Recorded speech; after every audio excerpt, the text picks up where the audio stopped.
नमस्कार मित्रांनो, मी वैभव. लाडकी बहीण योजना यामध्ये खूप मोठा असा बदल झालेला आहे. 5 लाख ज्या महिला आहेत त्या महिला अपात्र झालेल्या आहेत आणि या महिलांचे हप्ते आता बंद करण्यात आलेले आहे. आता या महिलांना हप्ते मिळणार नाहीत. चॅनलवर जर तुम्ही नवीन असाल तर चॅनलला सबस्क्राईब करा. असेच नवनवीन व्हिडिओ आणि इन्फॉर्मेशनचे व्हिडिओ तुम्हाला भेटत राहतील. तर चला व्हिडिओ सुरू करूया. आदिती तटकरे यांनी एक ट्विट केलेलं आहे. मुख्यमंत्री माझी लाडकी बहीण योजना दिनांक 28 जून 2023 व दिनांक 3 जुलै 2024 रोजी निर्गमित करण्यात आलेल्या शासन निर्णयानुसार अपात्र ठरणाऱ्या महिलांना मुख्यमंत्री माझी लाडकी बहीण योजनेतून वगळण्यात येत आहे. अपात्र ठरविण्यात आलेल्या लाभार्थ्यांचे विवरण खालीलप्रमाणे. संजय गांधी निराधार योजनेचा लाभार्थी असलेल्या महिला ज्या आहेत त्या एकूण किती आहेत तर इथं दिलेलं आहे 2,30,000 इतक्या ह्या संजय गांधी निराधार ज्यांना याचा लाभ भेटतो त्या महिला वगळण्यात आलेल्या आहे. तर पहा, ज्यांना अर्ज करायचे नाही सांगितले होते तरी ज्यांनी अर्ज केलेले आहे लाडकी बहीणमध्ये तर त्यांना आता वगळण्यात आलेला आहे.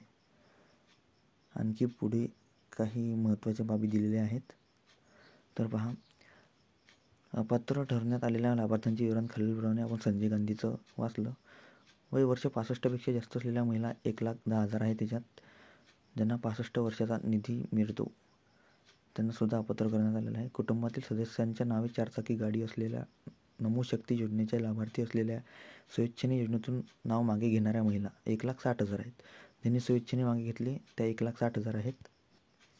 तर अशा एकूण सर्व ज्या महिला अपात्र केलेल्या आहेत त्या एकूण महिला आहेत 5 लाख. सर्व पात्र महिलांना मुख्यमंत्री माझी लाडकी बहीण योजनेचा लाभ देण्यासाठी महाराष्ट्र शासन कटिबद्ध आहे.